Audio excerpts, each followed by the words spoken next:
समस्या का समाधान कहाँ होगा? जब भक्त नहीं होंगे भगवान कहाँ होगा?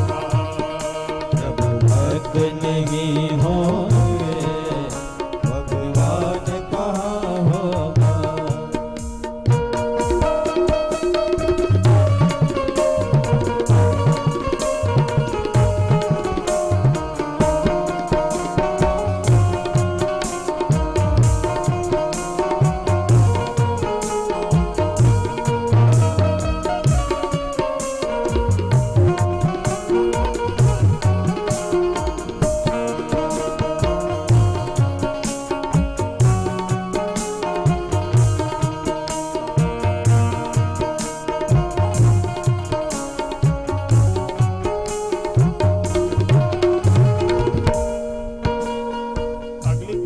संत कहते हैं कि यहाँ संसार में बहुत से भक्त हुए भगवान के, लेकिन सबसे श्रेष्ठ और सबन हुए। यहाँ भक्त हुए लाखों और भक्ति भी करते हैं। यहाँ भक्त हुए लाखों और भक्ति भी करते हैं।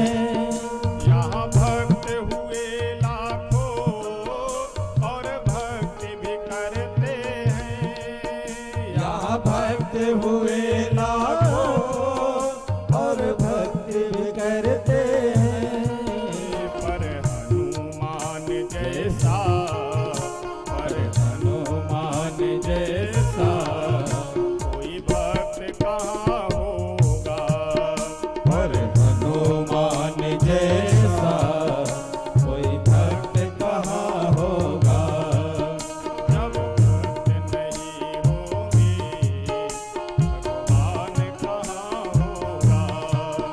जब भक्त नहीं होंगे भगवान कहाँ होगा?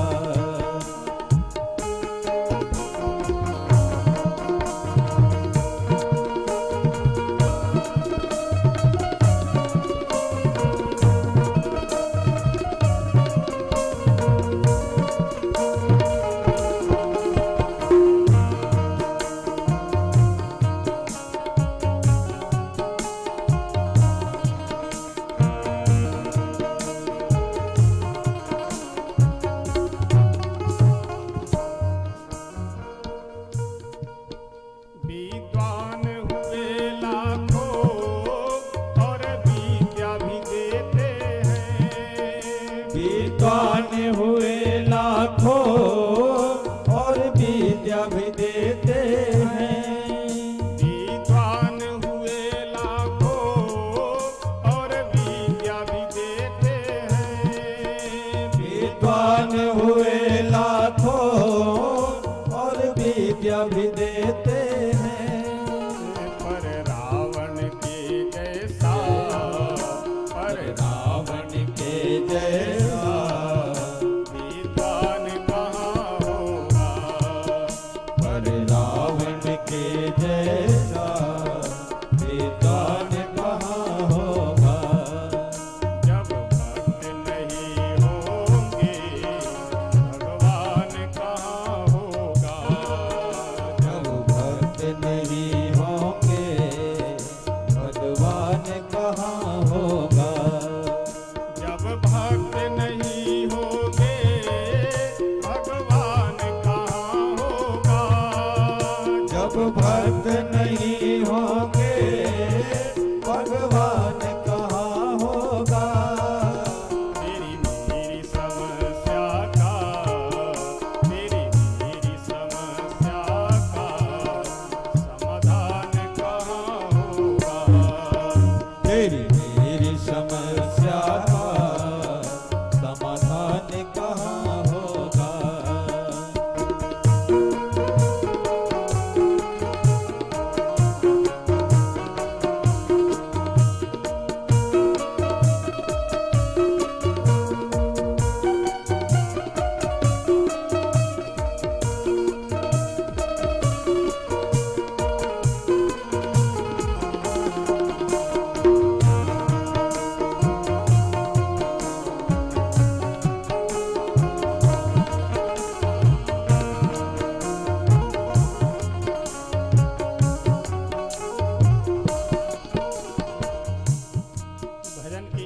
पंक्ति में संत कहते हैं कि वास्तव में मित्रता व्यवहार वही सराहनीय है, वही सर्वश्रेष्ठ है जिसमें कोई स्वार्थ न हो।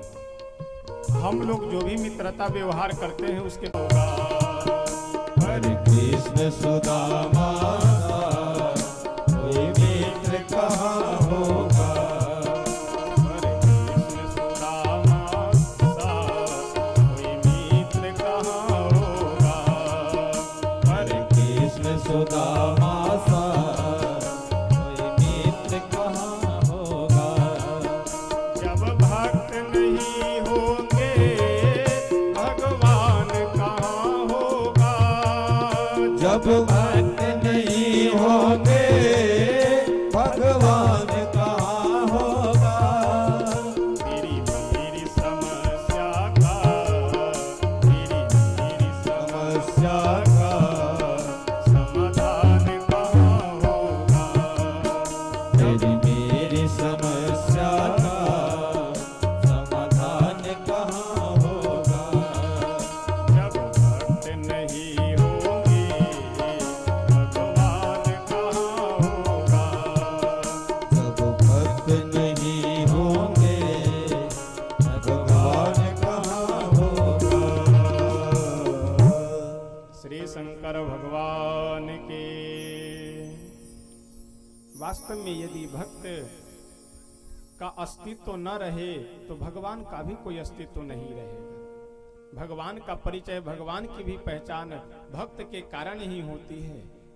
और यही कारण है कि नारद जी आज अनाप शनाप बोले जा रहे हैं, लेकिन फिर भी प्रभु प्रसन्न होकर के सुन रहे हैं। नारद जी बोले कि ऐसा है, जिस तरह से पत्नी के वियोग में मैं दुखी हुआ हूं, विवाह करने के लिए मैं परेशान हुआ हूं, मेरा शाप है कि आप भी इसी तरह से परेशान हो।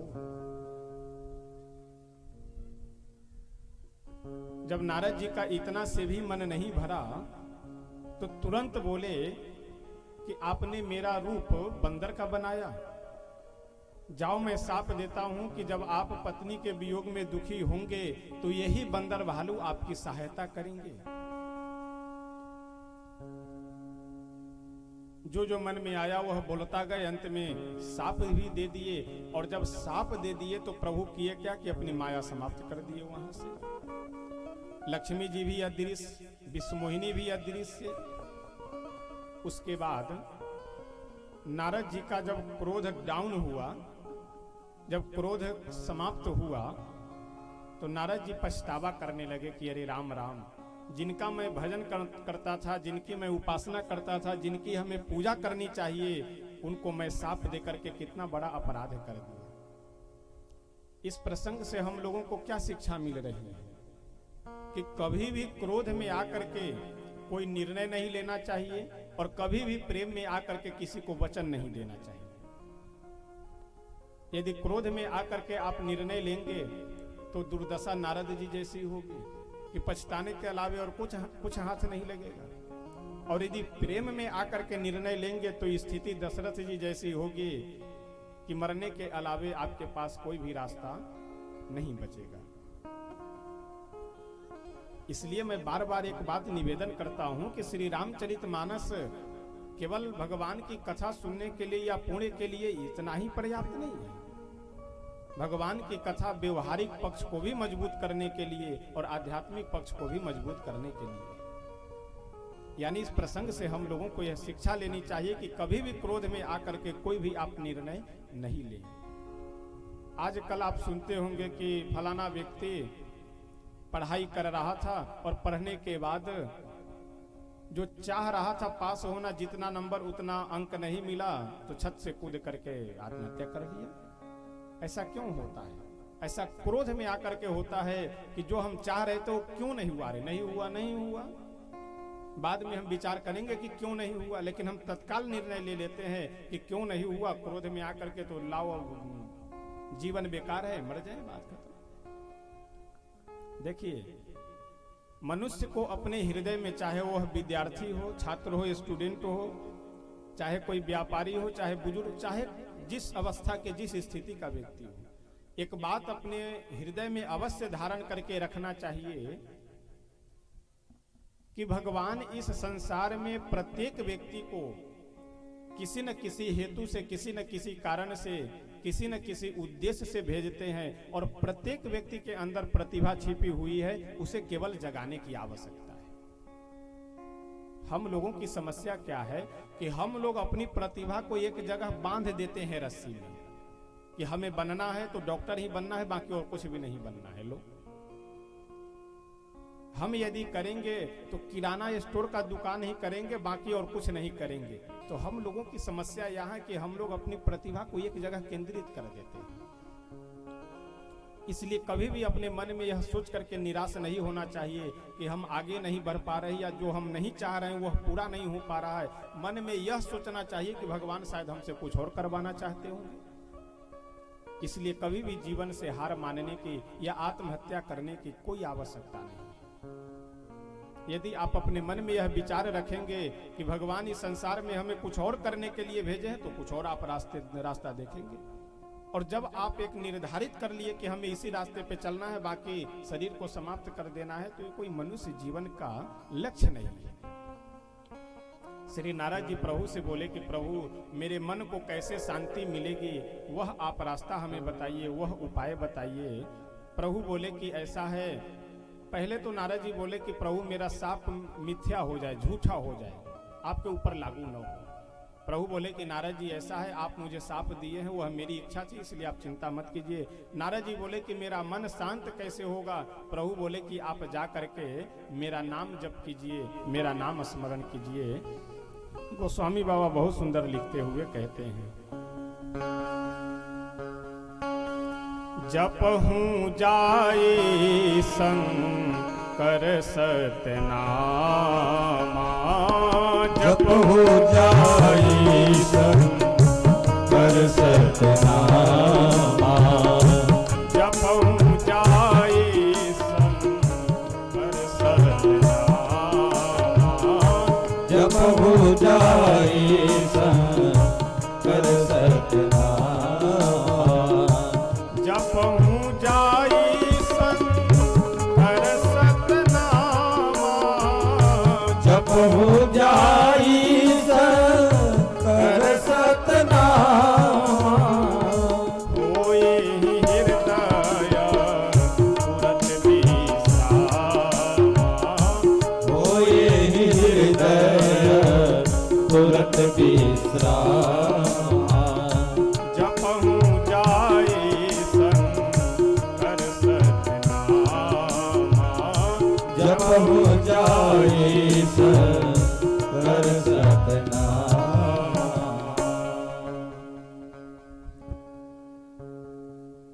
प्रभु बोले कि नारद जी आप जा करके सत नाम का जप कीजिए। शंकर भगवान का जो सत नाम है, इस चौपाई पे भी कई लोग अपनी खोपड़ी का खूब दुरुपयोग किया करते हैं कि शंकर भगवान का सत नाम क्या है वह बताइए। हम लोगों से पूछने के लिए आ जाते हैं, महाराज जी आप क्या करते हैं? तो भैया कथा करते हैं रामचरितमानस की। अच्छा, तो श्री रामचरितमानस में एक जगह लिखा हुआ है कि जपहूँ जाई शंकर सतनाम, इस सतनाम क्या है वह बताइए। उनको लगता है कि जैसे ये सतनाम कहीं एकदम किसी पर्वत के गुफा में रखा हुआ है जहां से वो पा गए हैं, इतने खुश रहते और बोलते हैं कि मुझे पता है। वास्तव में इस चौपाई में अपनी बुद्धि का कोई दुरुपयोग करने की आवश्यकता नहीं है। सीधी सी बात यह है कि शंकर भगवान से के विचार से सतनाम क्या है। सत्य यानी जो सदैव रहता हो।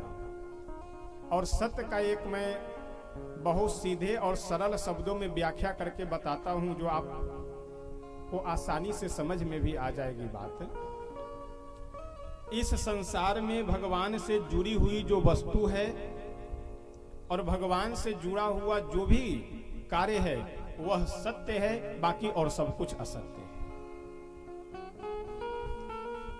भगवान का नाम सत्य है, भगवान की कथा सत्य है, भगवान से जुड़ी हुई जो भी वस्तु हैं, चाहे अयोध्या जी, वृंदावन, अथवा जिस भूमि पे हम सब बैठे हैं श्री थालेश्वर नाथ भगवान की भूमि है, यह सब सत्य है, बाकी इसके अलावा जो भी है सब असत्य है। शंकर भगवान स्वयं मैया पार्वती जी से कहते हैं कि उमा कहूँ मैं अनुभव अपना, सत हरि भजन जगत सब सपना। इस संसार में सत्य केवल भगवान का नाम है, बाकी सब स्वप्नवत झूठा और मिथ्या है। तो इसलिए इस सत्य नाम कोई और नहीं, भगवान का नाम ही सत्य नाम है। तो इसलिए इधर उधर अपनी बुद्धि को लगाने की कोई आवश्यकता नहीं। श्री नारद जी वहां से चले जाते हैं प्रभु का नाम स्मरण करते हुए, और भोले बाबा बोले कि देवी एक कल्प में भगवान इसलिए श्री रामावतार ग्रहण करते हैं। एक कल्प का प्रसंग सुनाते हुए कहते हैं कि जय विजय को सनकादिक ऋषि शाप दिए, उनके कारण जय विजय का कल्याण करने के लिए प्रभु श्री रामावतार ग्रहण करते हैं।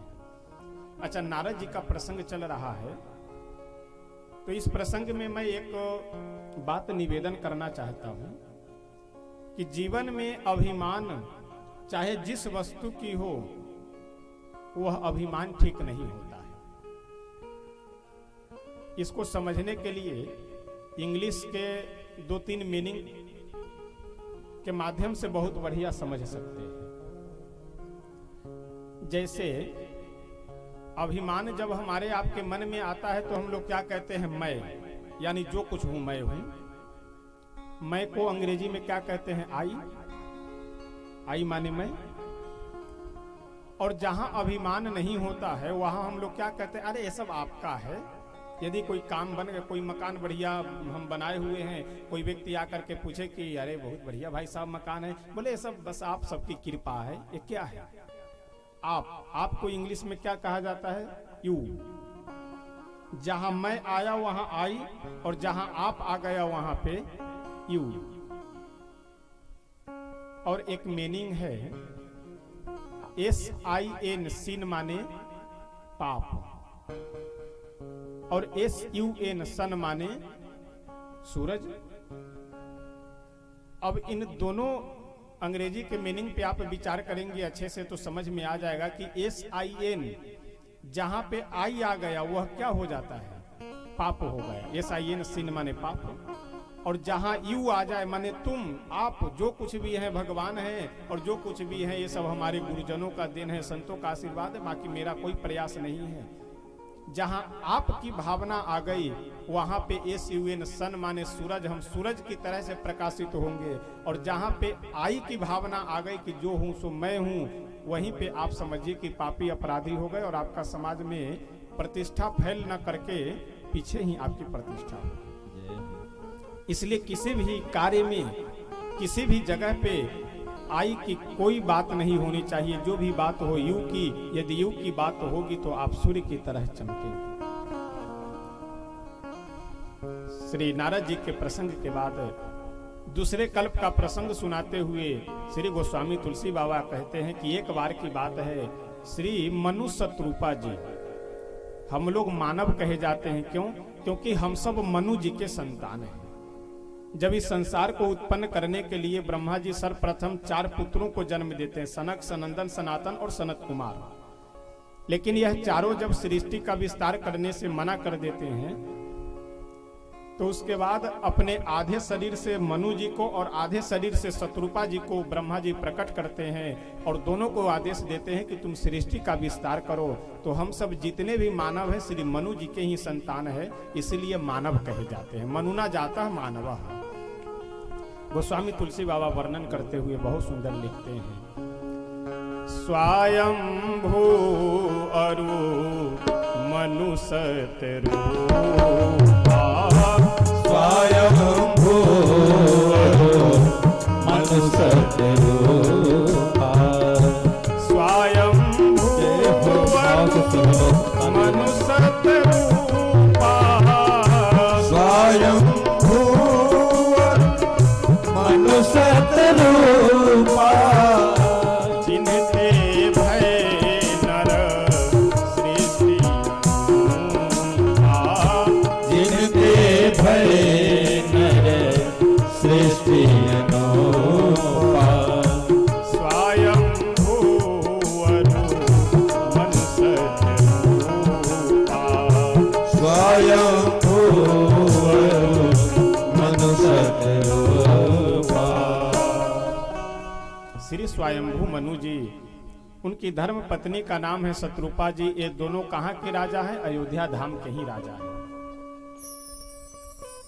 क्योंकि अयोध्या धाम प्राचीन काल में चक्रवर्ती सम्राट का पद रहा है, चक्रवर्ती सम्राट का सिंहासन रहा है। वहीं के राजा श्री मनु जी हैं। धीरे धीरे समय बहुत व्यतीत होता चला गया, वृद्धावस्था आ गई, लेकिन अभी तक भगवान के लिए कभी हम समय नहीं निकाल पाए। मनु जी यह सोच करके बहुत पश्चाताप करते हैं और सीधे अयोध्या जी से पश्चिम दिशा की ओर नैमिषारण्य में पहुंच जाते हैं। नैमिषारण्य में गए और श्री मनु शत्रुपा जी दोनों पति पत्नी रह करके भगवान की आराधना करते हैं। धीरे धीरे अन्न जल आदि का परित्याग कर करके एक पैर पे खड़े होकर के 23,000 वर्षों तक तपस्या करते हैं। 23,000 वर्ष तपस्या करने के बाद ब्रह्मा जी, विष्णु जी, शिव जी ये सब बार बार आते हैं वर देने के लिए, लेकिन फिर भी मनु जी किसी से कुछ नहीं मांगते। अंत में आकाशवाणी हुई कि मनु जी, यदि आप नहीं कुछ मांग रहे हैं तो फिर तपस्या क्यों कर रहे हैं? मनु जी बोले कि जो स्वरूप बस शिव मन माही, जेहि कारण मुनि जतन कराही। मनु जी बोले कि ऐसा है, मुझे ब्रह्मा जी, विष्णु जी, शिव जी इन सब से कुछ नहीं चाहिए, क्योंकि मुझे कुछ मांगना ही नहीं है। मैं तो देखना चाहता हूं, मैं मांगना नहीं चाहता। किन्हें देखना चाहते हैं? मनु जी बोले कि जो स्वरूप भगवान का श्री शिव जी के हृदय में बसता है, उसी स्वरूप को मैं देखना चाहता हूं। और आप एक बात का ध्यान रखिए, स्वयं विचार कर करके देख लीजिए कि कोई भी मनुष्य अपने हृदय में किसे बैठाता है? जिसे सबसे अधिक प्रेम करता है। कई बार लोग कहते हैं, अरे आप क्या बात करते, आप तो हमारे हृदय में बसते हैं। अब चाहे भले ही गले से ऊपर बोल रहा हो दिखाने के लिए, लेकिन जिसको सबसे अधिक दिखलाना हो कि हम प्रेम करते हैं, उसे कहते हैं ना, आप हमारे हृदय में बसते हैं।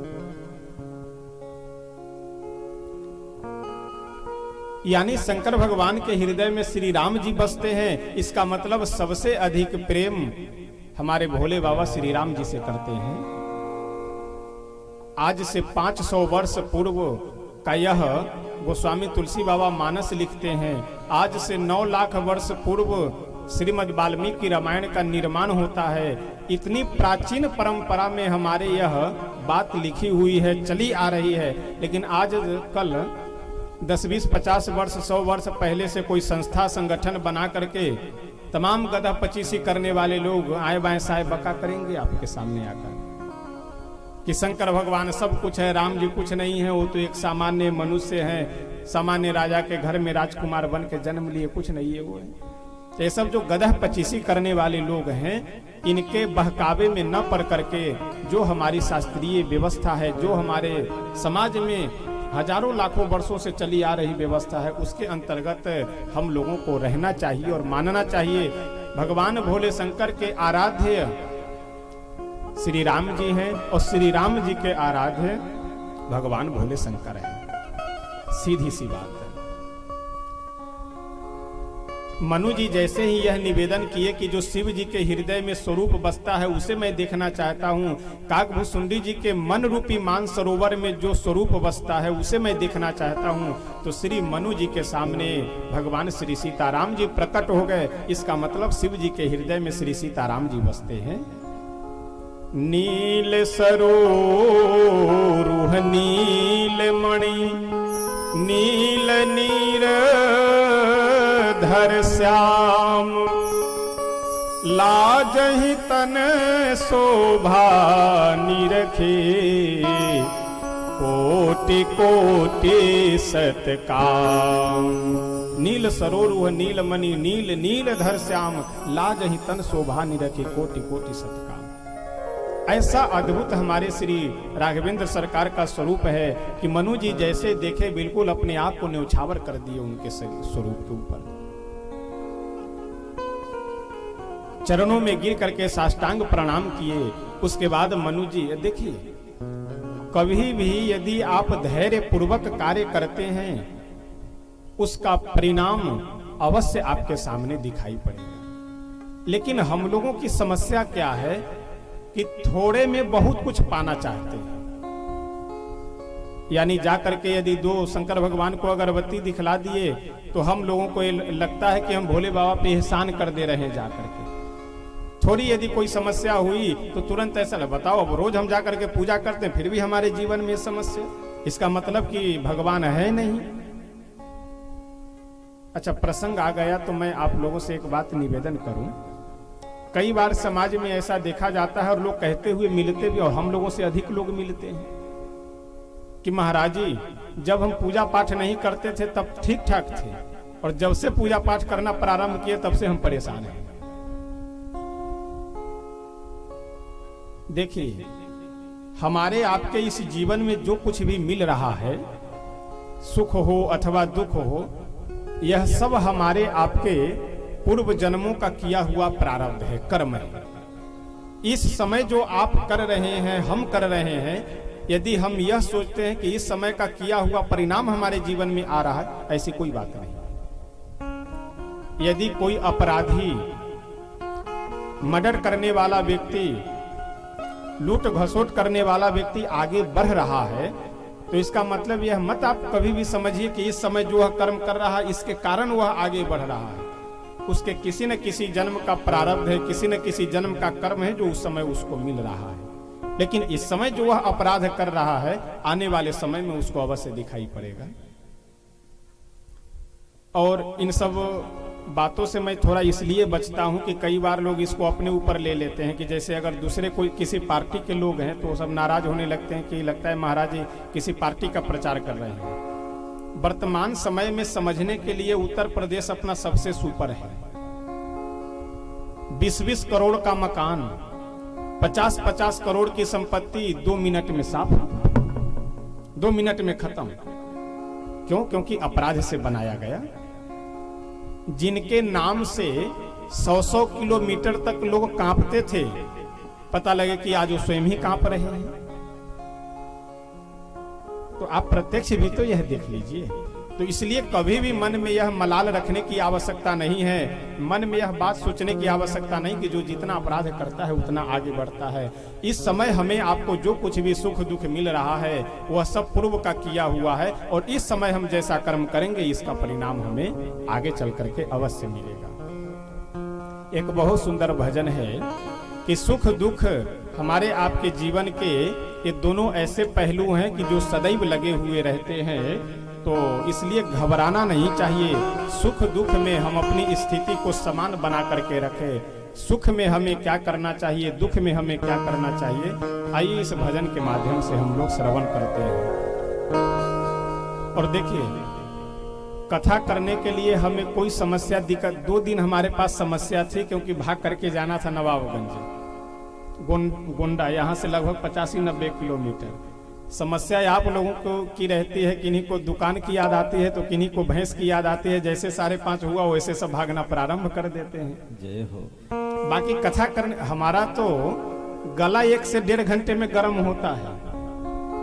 1 घंटे बाद तो हमारा गला गर्म होता है बोलने के बाद। उसके बाद कम से कम गर्म होने के बाद 4 घंटे चाहिए, यानी हम तो 5 घंटे भी कथा कर सकते हैं, कोई दिक्कत नहीं। लेकिन समस्या आप लोगों की है कि किन्हीं को मन लगा रहता है भैंस में, तो किन्हीं को खेत में, किन्हीं को सरसों में।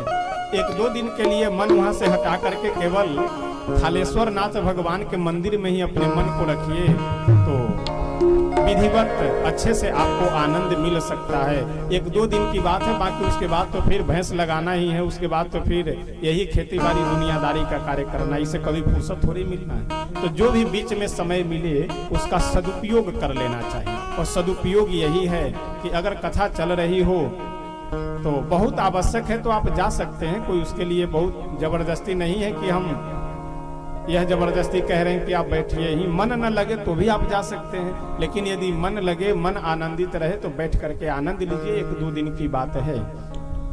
आइए हम सब लोग प्रेम से श्रवण करते हैं भजन, और इससे समझते हैं कि जीवन में सुख दुख की स्थिति में क्या कैसे करना चाहिए और कैसे रहना चाहिए।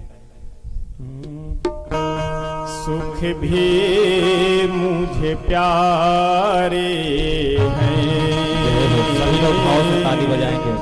हम लोग प्रभु से यह प्रार्थना करें कि प्रभु सुख दुख दोनों ही आपके हैं, किसे हम छोड़े और किसे हम पकड़े। सुख भी मुझे प्यारे हैं, दुख भी मुझे प्यारे हैं। सुख भी मुझे प्यारे हैं, दुख भी मुझे प्यारे हैं। सुख भी मुझे प्यारे हैं,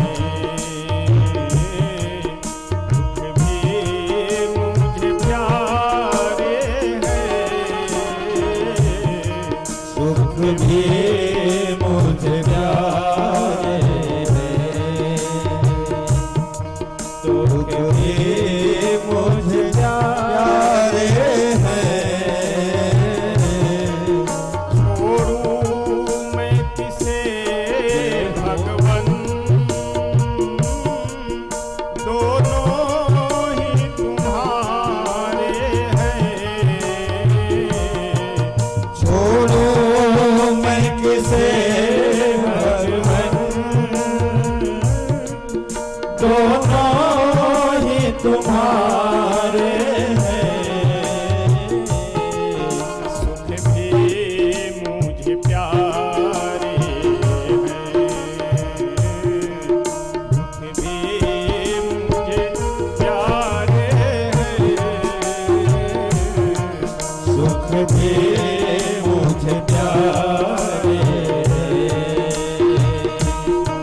दुख भी मुझे प्यारे हैं। सुख भी मुझे प्यारे हैं, दुख भी मुझे प्यारे हैं। सुख भी मुझे प्यारे हैं, दुख भी मुझे प्यारे हैं।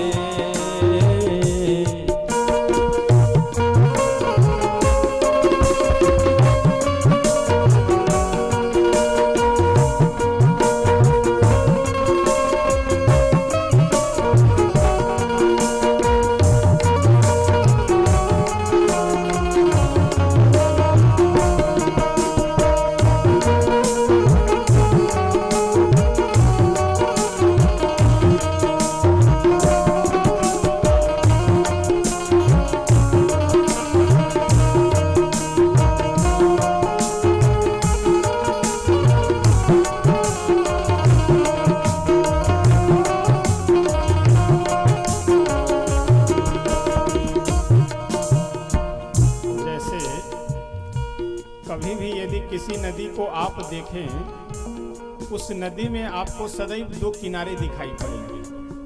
एक किनारे की नदी संसार में कोई हो ही नहीं सकती है। तो हमारा आपका जो यह जीवन है, यह जीवन भी एक नदी के समान है। तो इस जीवन रूपी नदी में सदैव दो किनारे रहते हैं। एक किनारे का नाम है सुख, दूसरे का नाम है दुख। सुख दुख ही तो जीवन की गाड़ी को चलाते हैं। सुख दुख ही तो जीवन के गाड़ी को चलाते हैं। सुख दुख ही तो हम सबको इंसान बनाते हैं। सुख दुख ही तो हम सबको इंसान बनाते हैं। कौन व्यक्ति इंसान है और कौन शैतान है, इसकी परख भी तो सुख दुख ही कराता है ना। जो दुख की घड़ी में, जो परेशानी की घड़ी में किसी का यदि साथ दे, किसी की मदद करे, वह व्यक्ति इंसान, और दुख की घड़ी में जो उसका शोषण करे वही आदमी शैतान। सुख दुख ही तो हम सबको इंसान बनाते हैं। सुख दुख ही तो हम सबको इंसान बनाते हैं। हम भी तो सदा भगवन तेरे ही सहारे हैं। हम भी तो सदा भगवन तेरे ही सहारे हैं। सुख भी मुझे प्यारे हैं, सुख भी मुझे प्यारे हैं। सुख भी मुझ प्यारे हैं। सुख भी मुझ प्यारे हैं।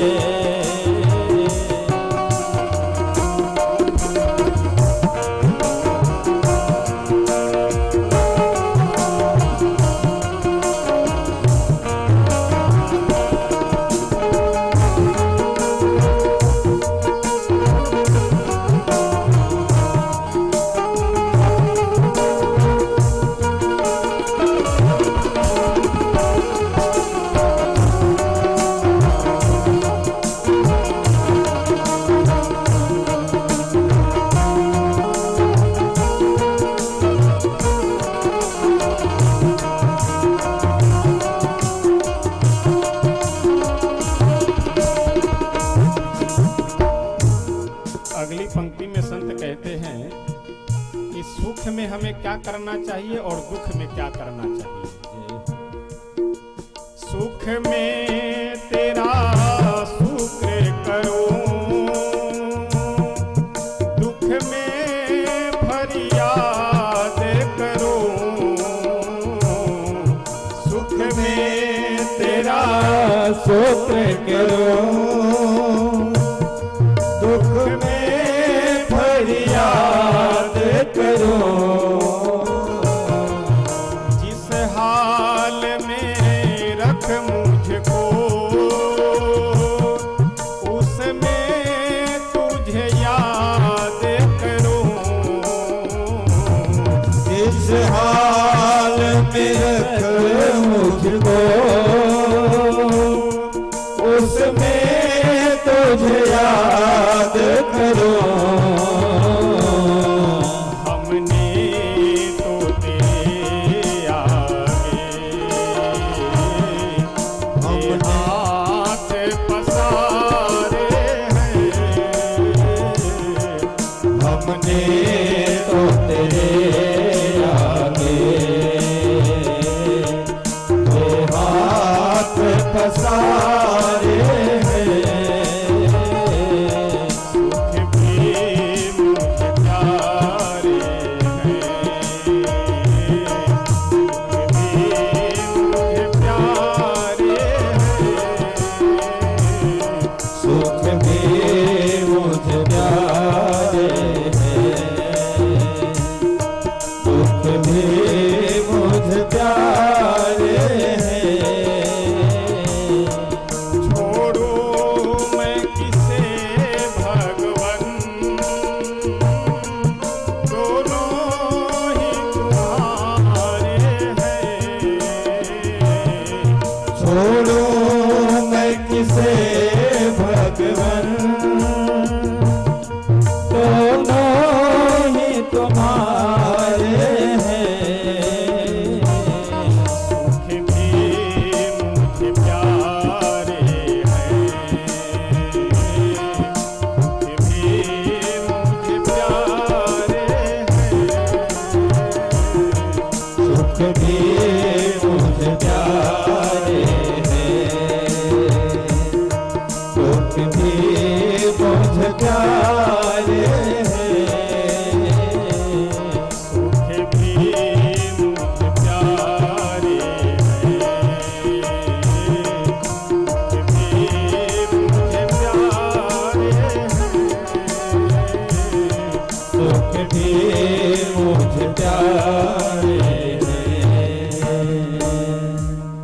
बोलिए सीताराम नाम भगवान के। हम लोगों को अपने जीवन में प्रभु से यह प्रार्थना करनी चाहिए कि प्रभु हमें सुख भी प्रिय है और दुख भी प्रिय है। हमें तो केवल प्रिय यह है कि जिस स्थिति में आप रखे उस स्थिति में हमारा मन सहज और सरल बना हुआ रहे।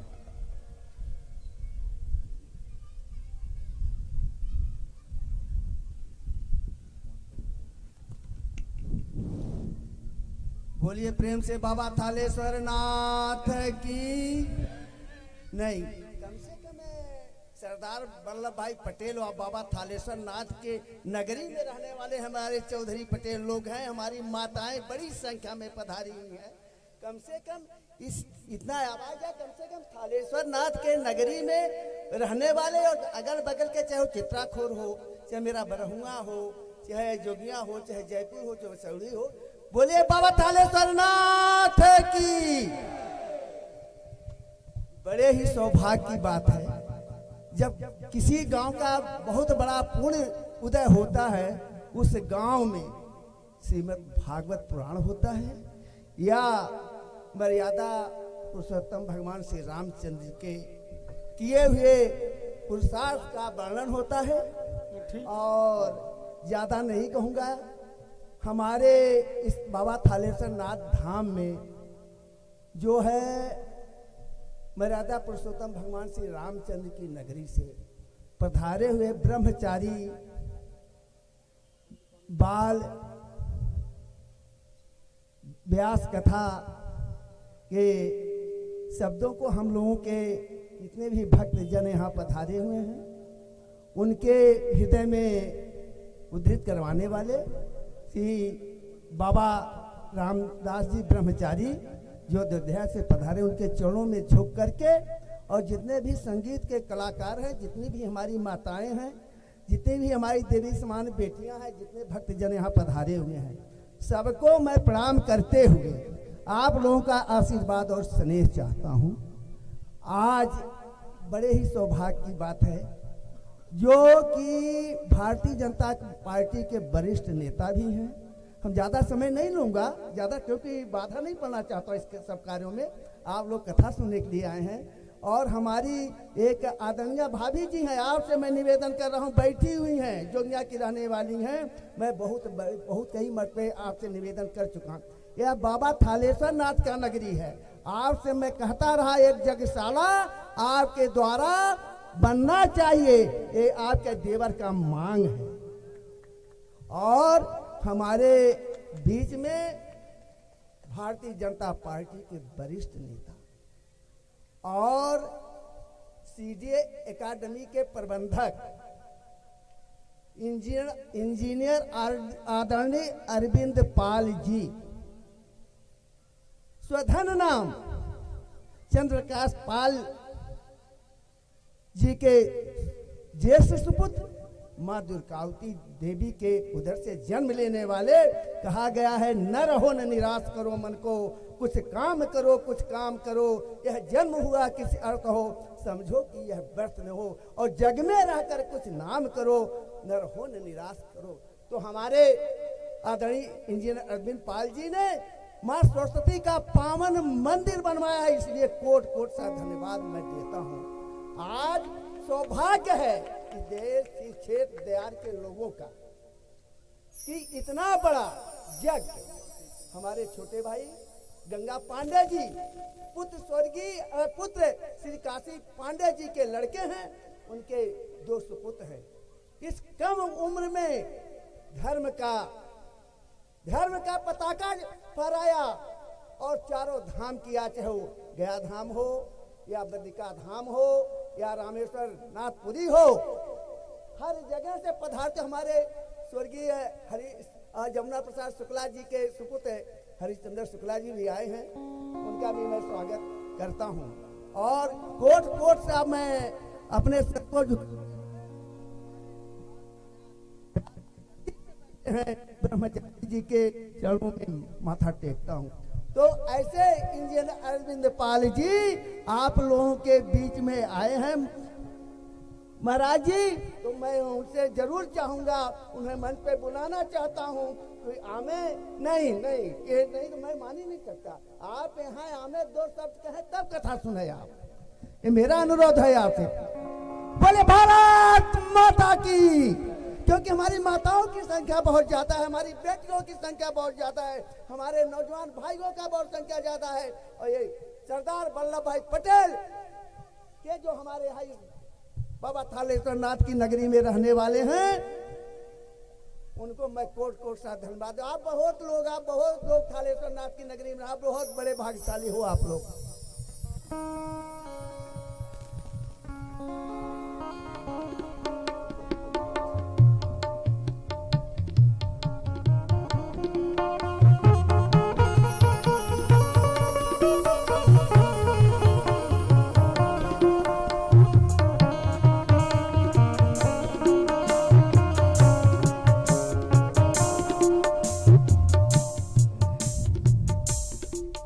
और मैं आदरणीय इंजीनियर अरविंद पाल जी से जरूर कहूंगा, अपनी माताओं का, अपने बहनों का, अपने बुजुर्गों का आशीर्वाद लेते हुए दो शब्द जरूर अपने मुखार बिंदुओं से बोले।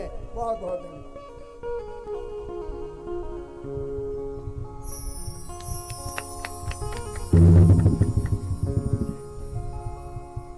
इस हमारे क्षेत्र के इस पौराणिक मंदिर थालापार ग्राम में स्थित बाबा भोलेनाथ के मंदिर पे आयोजित इस कथा के व्यासपीठ पे आसीन परम श्रद्धेय गुरु जी, यहाँ पर आए हुए श्रोता के रूप में श्रेष्ठ जन, हमारी माताएं, हमारी बहनें, परम श्रद्धेय भाइयों, देखिए ये जो कथाओं का आयोजन होता है, चाहे वो शिव पे आधारित हो, विष्णु पे आधारित हो, राम कथा हो, कृष्ण पे आधारित हो, ये सारी चीजें हमको एक सही रास्ते पे चलने की सीख देती है। हम जीवन में कुछ गलत न करें, उसको रोकने का वो काम करती है। कथाओं के माध्यम से हम भाईचारा बनाते हैं, ऊंचा नीच जाति पात का भेद को भूलते हैं, सभी लोग एक दूसरे से समरसता के रूप में रहते हैं, काम करते हैं। आज के दिन जैसे ये व्यासपीठ है, व्यासपीठ हमारा सर्वोच्च है, हम श्रोता के रूप में यहाँ पे आए हुए हैं, चाहे बड़ा हो, छोटा हो, अमीर हो, गरीब हो, सभी लोग एक समान सामने नीचे जमीन पे बैठे हुए। तो ये क्या संदेश दे रहा है? ये यही संदेश दे रहा है कि हम में आप एक हैं, एक बराबर हैं, न कोई बड़ा है, न कोई छोटा है, न कोई ऊंचा है, न नीचा है। इस संदेश को लेकर के अगर हम अपने घर में जाएंगे, अपने समाज में जाएंगे, समाज में काम करेंगे, तो निश्चित रूप से एक बहुत अच्छा माहौल बनेगा, चाहे वो गांव हो, चाहे वो शहर हो। एक ऐसा गुलदस्ता बनेगा कि जिसमें हर तरह के फूल आपको खिलते हुए नजर आएंगे, उसमें किसी भी तरह का कोई असमानता, कोई विषमता, कोई भेद नहीं रहेगा, और वही समाज सुंदर होता है जो एक समान होता है, एक समरसता होता है, और जिसमें किसी भी प्रकार की कोई ऊंच नीच भेदभाव की भावना न हो, वही समाज अच्छा होता है। और उस दिशा में ले चलने के लिए इस तरह की कथा के आयोजन ही काम करते हैं। और इस कथा के आयोजन कर्ता को, जो भी इस गांव के या क्षेत्र के लोग ये आयोजन करते हैं, हम उनको तहे दिल से सम्मान करते हैं, उनको शुभकामना देते हैं। जय हिंद। बहुत बहुत धन्यवाद। और मैं अपने संगीत के कलाकार हैं, और अपने जो है ब्रह्मचारी आदरणीय जो है रामदास बाबा जी से निवेदन कर उनके चरणों में शीश को झुकाता हूँ, उन्हें प्रणाम करता हूँ। अपनी देवी समान बेटियों को, अपनी माताओं को, अपनी बहुओं को, और जो हमारे समकक्ष के इस जयार से जितने भी बुजुर्गान पधारे हुए हैं, सबको प्रणाम करते हुए, नौजवान भाइयों को प्यार देते हुए, प्यारे बच्चों का स्नेह लेते हुए प्रणाम करता हूँ। जय हिंद, जय भारत। बड़ी ही सुंदर सोच और बड़ी ही सुंदर भावनात्मक संदेश देते हुए हमारे पाल जी के माध्यम से जन संबोधन हुआ। मंच के माध्यम से बड़ा धन्यवाद आपको।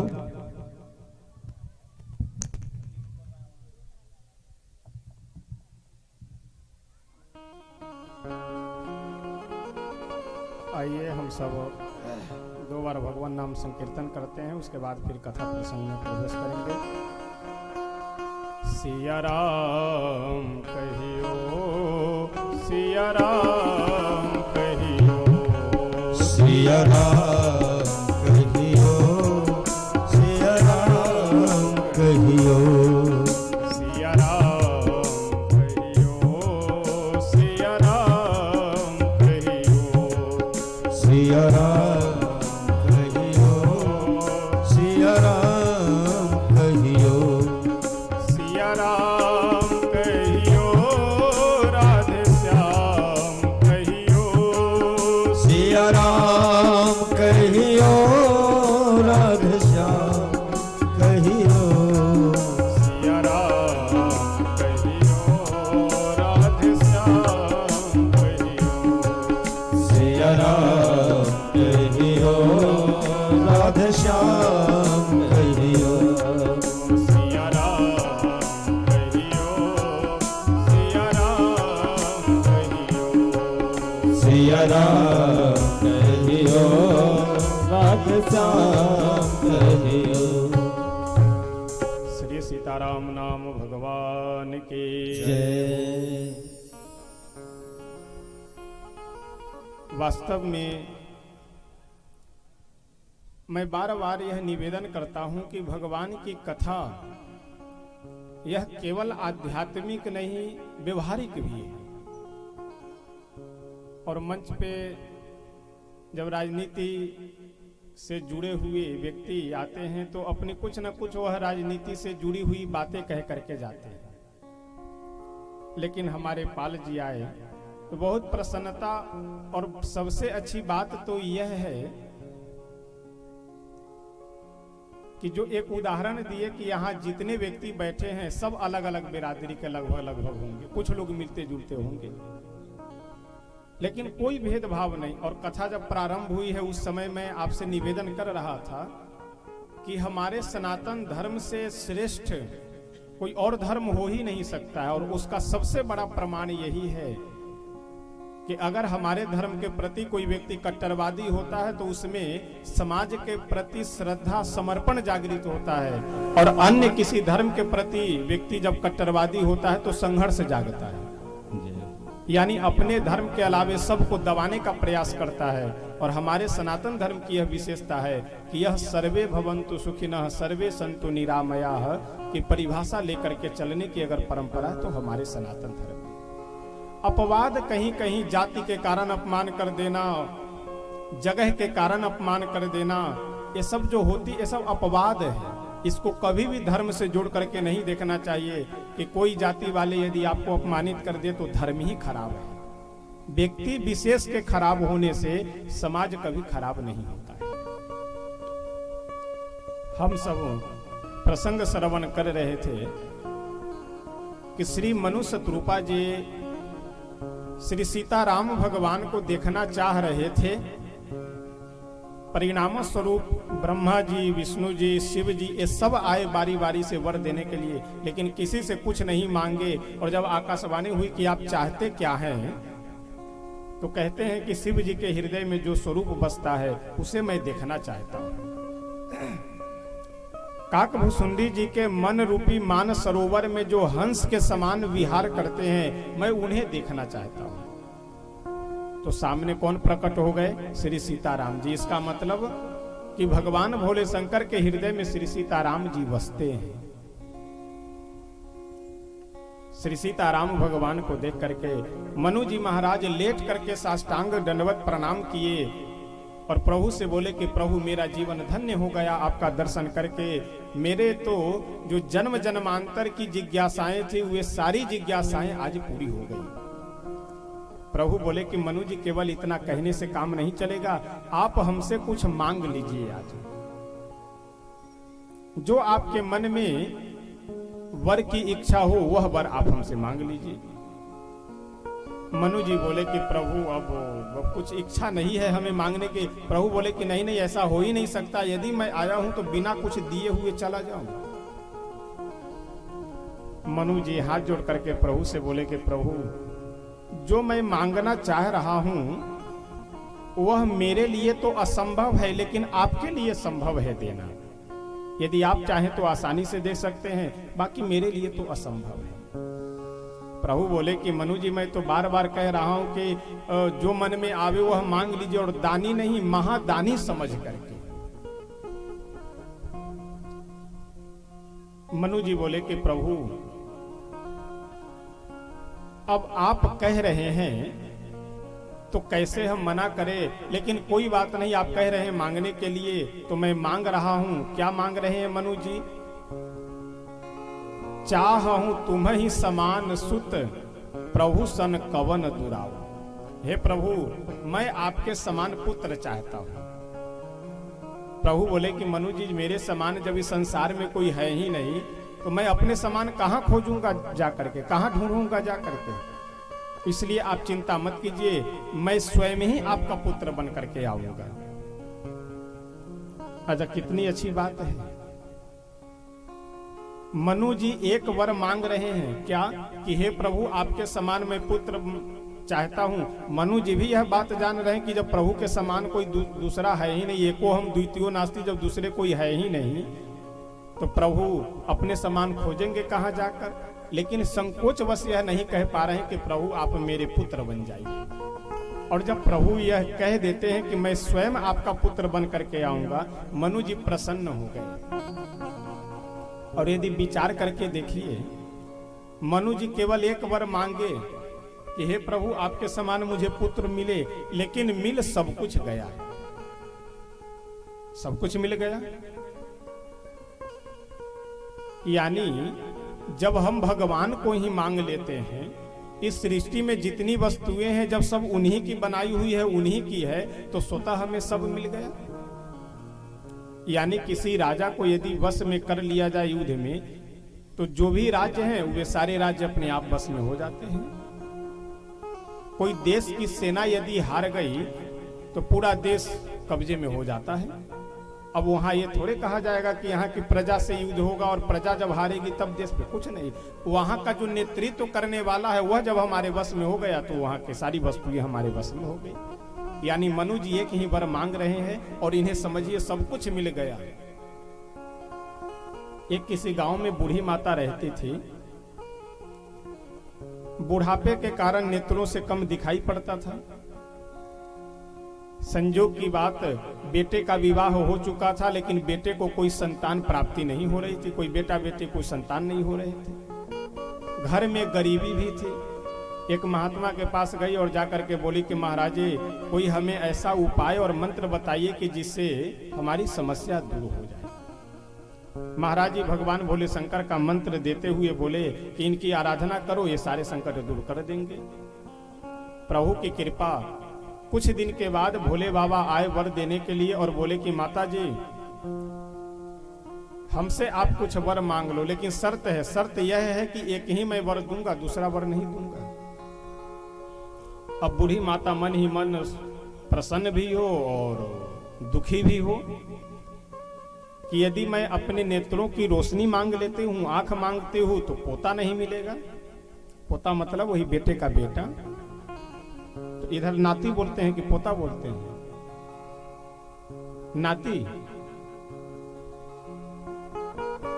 यदि मैं बेटे को बेटा मांग लेती हूं कि बेटे को बेटा हो जाए, नाती मांग लेती हूं, तो फिर आंख की रोशनी नहीं मिलेगी, घर की गरीबी नहीं दूर होगी। और गरीबी मांग लेती हूं तो आंख की रोशनी और कोई नाती की प्राप्ति नहीं होगी। तो मन ही मन विचार करके भोले बाबा से वर मांगी। बोली कि स्वामी, मैं दूसरा वर नहीं मांगूंगी, एक ही वर हमें दीजिए और एक ही से मेरी सारी समस्याएं समाप्त हो जाएगी। और वर क्या मांगती है कि हे भोले बाबा, मैं अपनी आंखों से अपने नाती यानी पोते के हाथ में सोने की कटोरी में दूध भात खाते हुए देख लूं। अब आप विचार कीजिए, वर एक मांग रही है अपनी आंखों से यानी कान से नहीं सुन करके, आंख हो तभी तो हम देखेंगे। अपनी आंखों से आंखें भी मिल गए। अपने नाती यानी जब तक बेटे को बेटा नहीं होगा तब तक नाती कैसे हो सकता है, पोता कैसे हो सकता है। और अपना पोता चाहिए यानी अपने बेटे को बेटा होना चाहिए, पड़ोस का कोई संबंधी नहीं, यानी नाती पोते की भी प्राप्ति हो गई।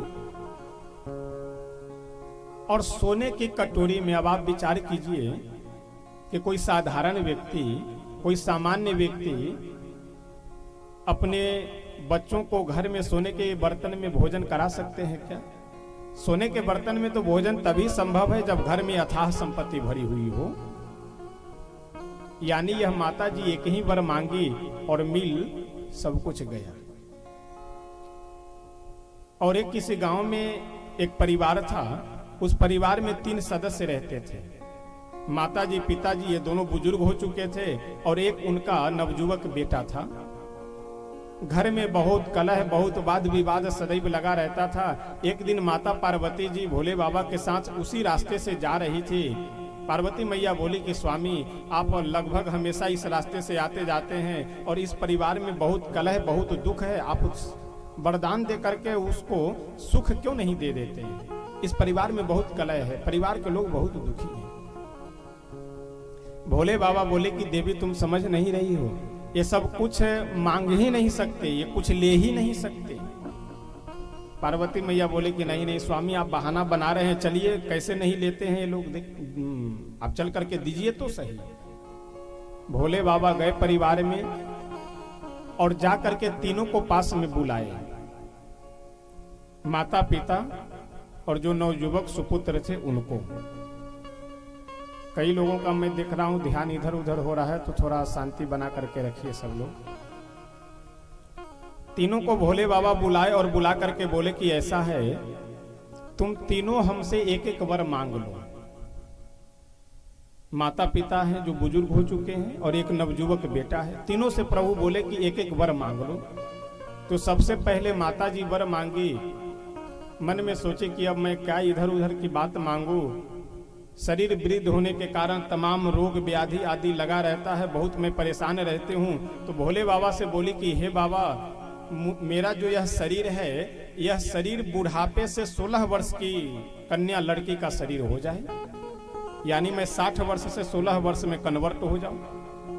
भोले बाबा बोले तथास्तु। तुरंत वह बुढ़ापे से 16 वर्ष की लड़की के रूप में परिवर्तित हो गई। अब उनके पतिदेव जो बगल में खड़े थे वो चिढ़ गए इस बात को सुन करके कि बताओ, मैं बूढ़ा बन के यहाँ खड़ा हूँ और मेरे सामने यह 16 वर्ष की कन्या बन गई, लड़की बन गई। अब जैसे उनका नंबर आया वर मांगने का, वो वर मांगे कि हे भोले बाबा, मुझे यह वर दीजिए कि जो मेरी ये पत्नी हमसे धोखा कर रही है, ये तुरंत कुतिया बन जाए। अब भोले बाबा बोले तथास्तु। तुरंत वह कुतिया बन गई। अब जब बेटे जी का नंबर आया वर मांगने का, तो कभी अपनी माँ को देखे, कभी भोले बाबा को देखे, कभी माँ को देखे, कभी भोले बाबा को। अंत में वह बोला कि बाबा हमको और कुछ नहीं चाहिए, मेरी माँ जैसे पहले थी वैसे फिर बना दीजिए। अब आप विचार कीजिए, ये तीनों महापुरुष वर मांगे, माता जी भी मांगे, पिताजी भी मांगे, बेटा जी भी मांगे, लेकिन मिला क्या? कुछ नहीं। हम लोगों की भी यही विडंबना है। जैसे शंकर भगवान के मंदिर में एक लोटा जल लेकर के चले तो थोड़ा अक्षत 2-4 डाल दिए, एक का सिक्का डाल दिए, 2-4 बेलपत्र रख दिए और मांगते क्या है, पूरी लिस्ट थमा देते हैं भोले बाबा को। ये भी हो, ये भी हो, ये भी हो, ये भी हो। यह ठीक नहीं है।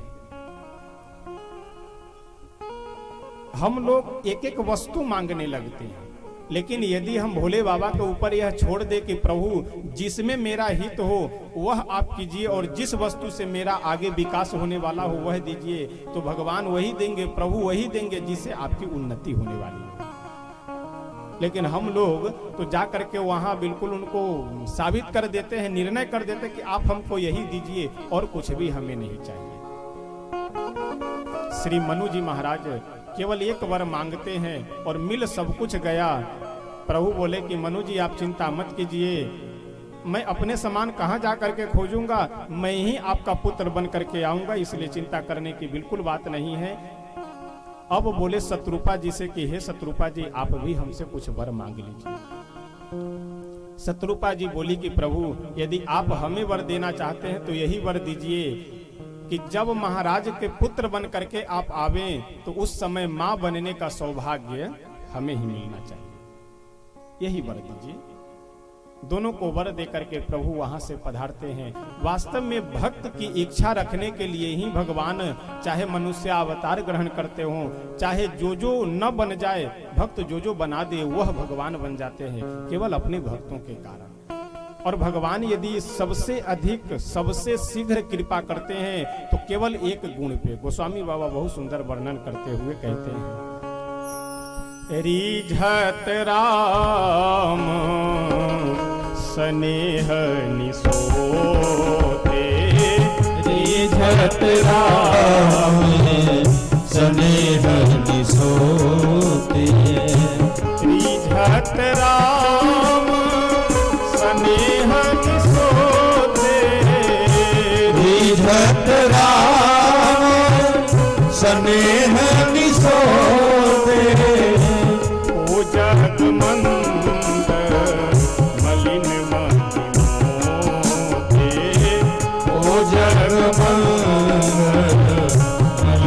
मति मोते, निर्मल मन जन सुमोहि भावा, निर्मल मन जन सुमोहि भावा, निर्मल मन जन सुमोहि भावा, निर्मल मन जन सुमोहि भावा, मोहि कपट छल छिद्र भावा, मोहि कपट छल छिद्र भावा, निर्मल मन जन सुमोहि भावा, निर्मल मन जन सोहि भावा, निर्मल मन जन सो मोहि पावा, मोहि कपट छल छिद्र न भावा। भगवान यदि सबसे अधिक कृपा करते हैं तो निसोते प्रेम। निसोते का क्या मतलब होता है? निसोते का मतलब निस्वार्थ, बिल्कुल मल युक्त, कोई मल नहीं। मल वाला प्रेम क्या है कि अगर हम कुछ मांग कर रहे हैं, देखिए निर्मल भाव से किया हुआ संबंध ही अस्थाई होता है, मल युक्त संबंध अस्थाई नहीं होता है। और इसका सबसे बढ़िया उदाहरण समझने के लिए आप देख सकते हैं कि जब कोई व्यक्ति, अब जैसे अभी सरकार बदली है, बदली क्या है, चुनाव के समय तो ये रहता है कि कोई भी सरकार बने, सभी लोग अपने अपने बुद्धि के अनुरूप प्रचार करते हैं, देखते हैं कि किसकी सरकार बन रही है। जो दल बदलू होते हैं, तमाम जगहों पे मैं देखा हूं कि झंडा लगा हुआ है किन्हीं और का, मैं नाम नहीं लूंगा, झंडा लगा हुआ है किन्हीं और का, और जैसे सरकार परिवर्तित हुआ तुरंत रात्रि में झंडा चेंज है।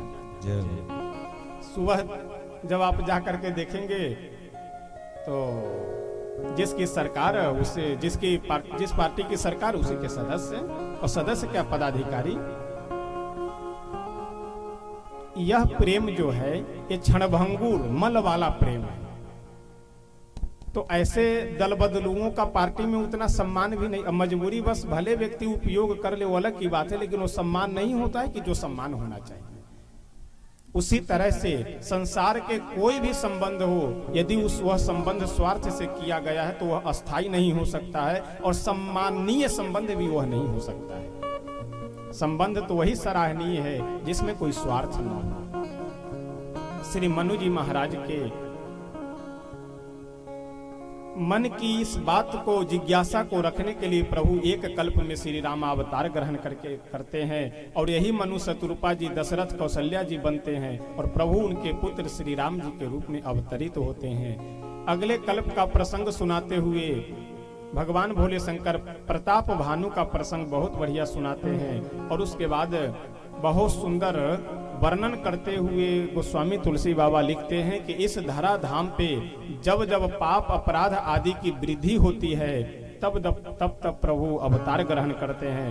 गोस्वामी बाबा बहुत सुंदर लिखते हैं, जब जब हो ही धर्म के हानि, जब जब हो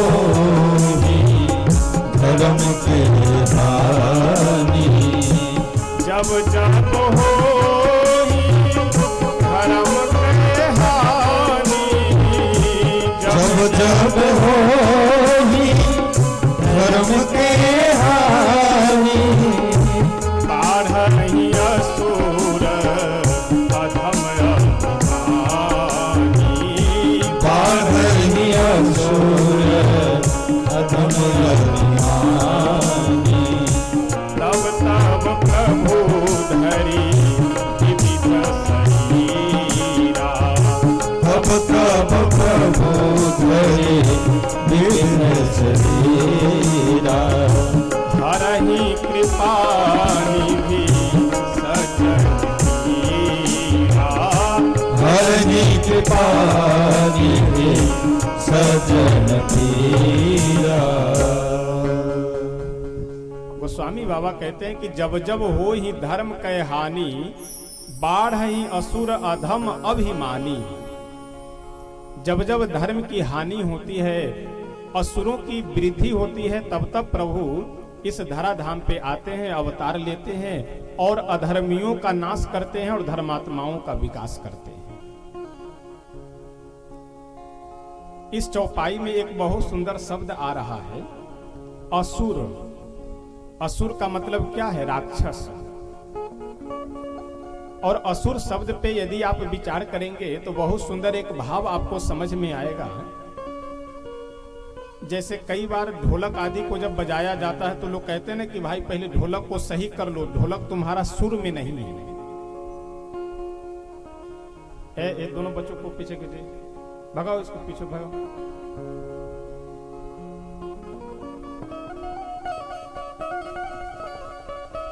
जिन्हें जाना हो तो अगर मंच के पास आते हैं तो आराम से आइए और तुरंत फिर जा करके या तो बैठ जाए, नहीं तो जाना हो तो चले जाइए। मंच के पास खड़े ना रहें कोई भी।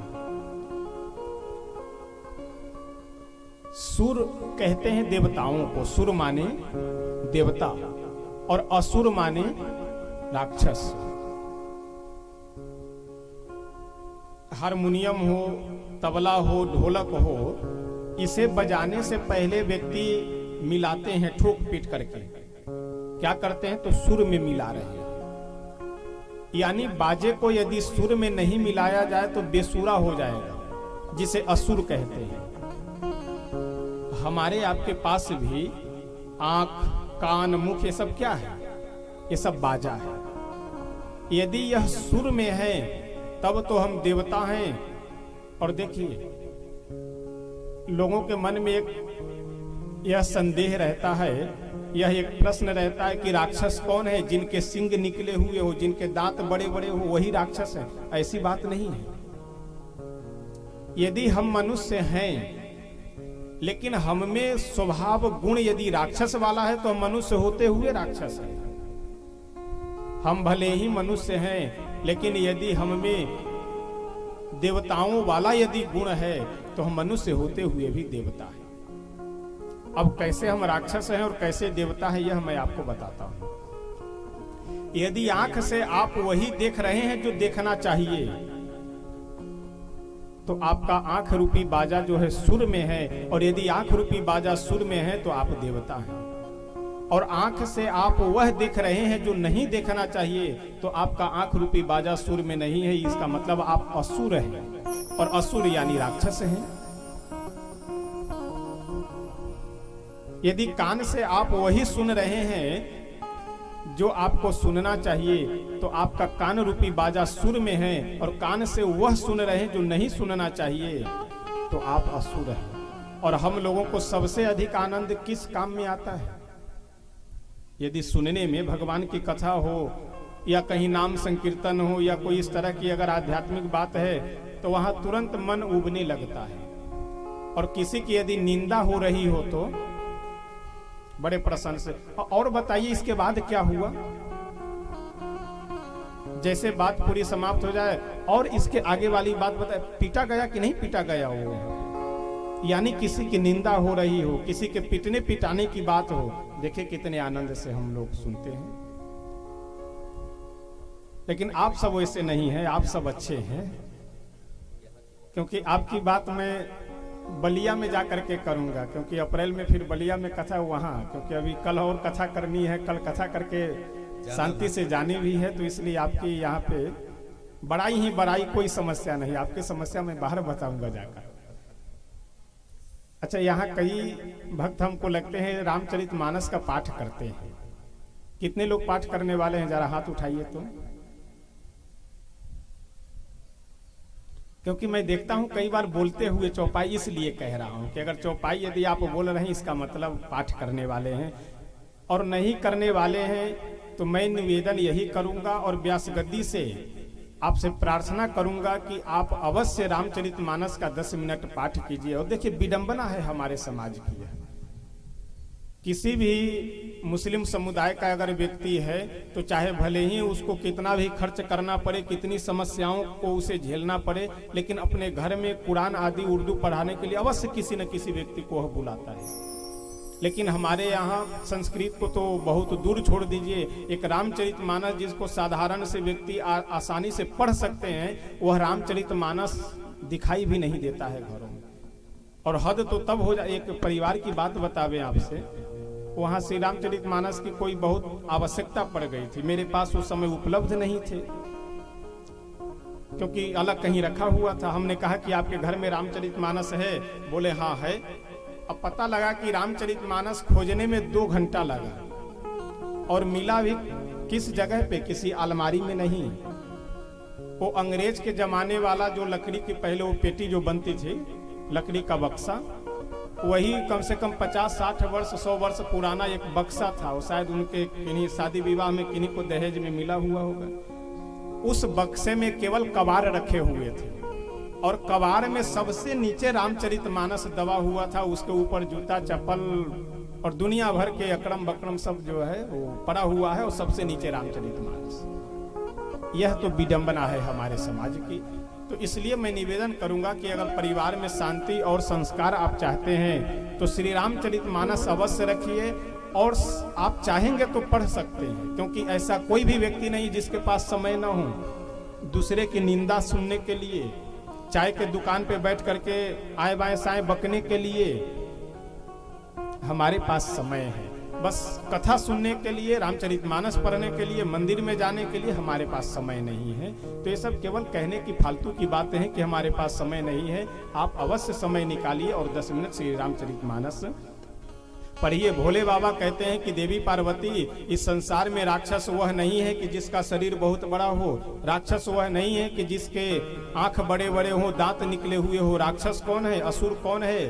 जो अपने माता पिता को न मानते हो, जो गुरुजनों को न मानते हो, जो संत महात्माओं को नहीं मानते हैं, वे सभी राक्षस हैं। और गोस्वामी बाबा बहुत सुंदर लिखते हुए कहते हैं, मान ही मातु पिता नहीं देवा, मान ही मातो पिता नहीं देवा, मान ही मातु पिता नहीं देवा, मान ही मातो पिता नहीं देवा, साधुन सन कर पावन सेवा,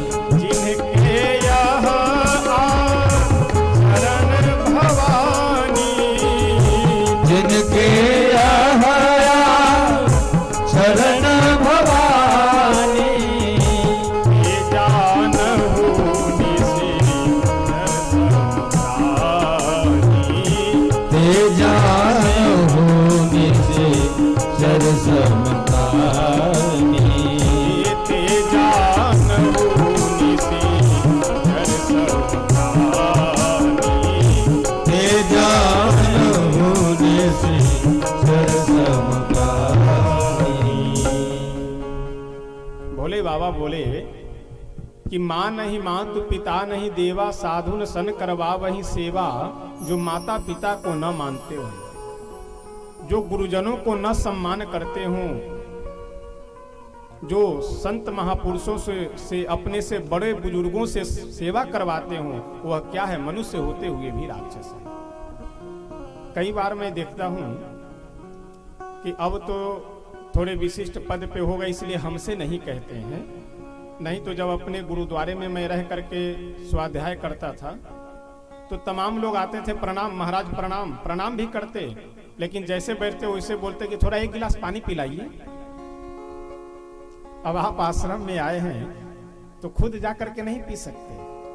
कई जगह मंदिरों में मैं देखता हूं कि आएंगे, प्रणाम भी करेंगे, सब कुछ है, लेकिन तुरंत बोलेंगे कि जरा एक लोटा पानी पिलाइए, बहुत प्यास लगी हुई है। यह जो नेचर है, यह जो स्वभाव है, यह स्वभाव वही राक्षस वाला है। तो यदि माता पिता को जो सम्मान करने वाला ना हो, नोट कर लीजिए, वह व्यक्ति राक्षस है, मनुष्य नहीं है। जो देवताओं का, ईश्वर का सम्मान न करते हों, जो संत महात्माओं का नहीं सम्मान करते, वह मनुष्य होते हुए भी राक्षस हैं, बिल्कुल नोट कर लीजिए। और यह बात मैं नहीं कह रहा हूं, भोले बाबा कह रहे हैं। आगे का बहुत सुंदर प्रसंग वर्णन करते हुए तुलसी बाबा कहते हैं कि रावण और कुंभकर्ण और विभीषण, ये तीनों भाइयों का जन्म श्री विश्वामित्र जी के घर कैकसी इनकी मां है, और ये तीनों भाई राक्षस कुल में जन्म लेते हैं। श्री विश्वेश्वरवा जी इनके पिताजी हैं। विश्वेश्वरवा जी के पुत्र बन करके ये तीनों प्रकट होते हैं। उसके बाद भगवान भोले शंकर की ये तीनों बड़े ही भाव श्रद्धा से आराधना करते हैं। भोले बाबा जब वर देने के लिए आए तो रावण यह वर मांगता है। अच्छा, रावण बहुत कठिन साधना किया था, 9 बार अपने शरीर को, अपने मस्तक को काट करके भोले बाबा के चरणों में चढ़ाया। उसके बाद भोले बाबा जब वर देने के लिए आए तो यह वर मांगता है कि हम अजर अमर हो जाएं। भोले बाबा बोले कि यह संभव नहीं है। साथ में ब्रह्मा जी भी है, दोनों मिल करके वर दे रहे हैं। बोले कि यह संभव नहीं है कि तुम अजर अमर हो जाओ, और कुछ मांग लो। रावण बोला कि मनुष्य और बानर के अलावे मेरी मृत्यु किसी के हाथों न हो। कुंभकर्ण मांगना तो चाह रहा था कि 6 महीने हम जगे और 1 दिन सोए, लेकिन भगवान की प्रेरणा से बुद्धि उसकी पलट गई, बुद्धि उसकी अलग हो गई, और वह यह मांग लिया कि 6 महीने हम सोए और 1 दिन जगे। विभीषण जी के पास जब गए वर देने के लिए तो विभीषण जी कहते कि हमें कुछ और नहीं चाहिए, हमें तो केवल प्रभु श्री सीताराम जी के चरणों में मेरा प्रेम बना हुआ रहे, बस मुझे यही चाहिए। और बहुत सुंदर एक भजन है, आइए यही गा करके तब उसके बाद आगे का प्रसंग श्रवण करेंगे कि वास्तव में विशेषता यही है कि ऐसा दरबार कोई और हो ही नहीं सकता है। यदि किसी व्यक्ति विशेष के दरबार में आप जाएंगे तो उस व्यक्ति का अगर आपसे कोई स्वार्थ है तब तो वह मदद करेगा, बाकी सहयोग नहीं कर सकता है। बाकी हमारे भगवान का, हमारे श्री थालेश्वर नाथ महादेव का ही एक दरबार ऐसा है कि जहाँ पे कोई मांग नहीं, कोई स्वार्थ नहीं। यदि आप सच्चे मन से, यदि मन को शुद्ध करके वहां चले जाते हैं तो अवश्य आपकी वह पुकार सुनेंगे। निस्वार्थ भाव से कुछ देने वाला दरबार यदि है तो हमारे बाबा का है, हमारे प्रभु का ही है। दरबार हजारों देखे हैं पर ऐसा कोई दरबार नहीं। दरबार हजारों देखे हैं पर ऐसा कोई दरबार नहीं। दरबार हजारों देखे हैं पर ऐसा कोई दरबार नहीं। दरबार हजारों देखे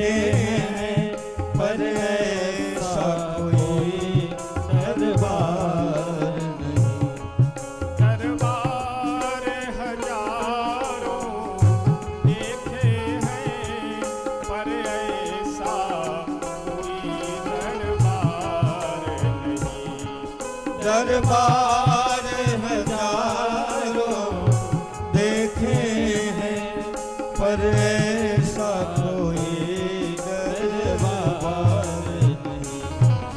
यसको के धीरस्ते रहते हैं दिन रात तुम्हारे चरणों में।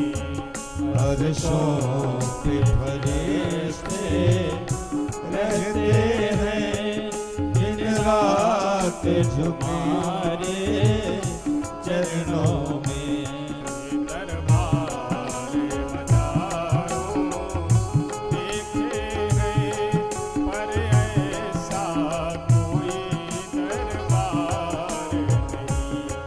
दरबार हजारों देखे हैं पर ऐसा कोई दरबार नहीं।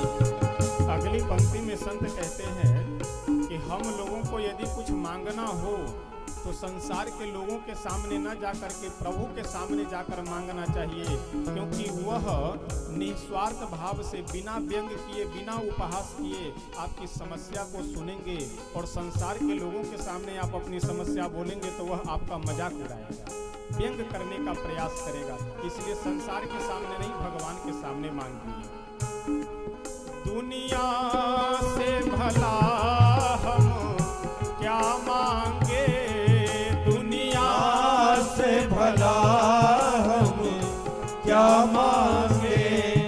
दुनिया तो खुद ही भिखारी है। दुनिया तो खुद ही भिखारी है। मांगो अनुहिया वाले से, मांगो धनुरिया वाले से। जहाँ होता कभी इनकार नहीं।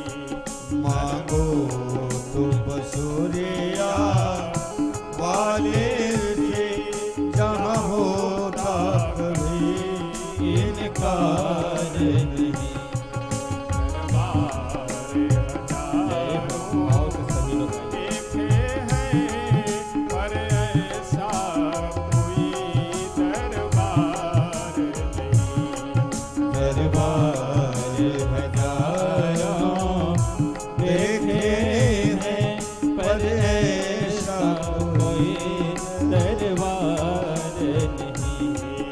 दरबार हजारों देखे हैं पर ऐसा कोई दरबार नहीं।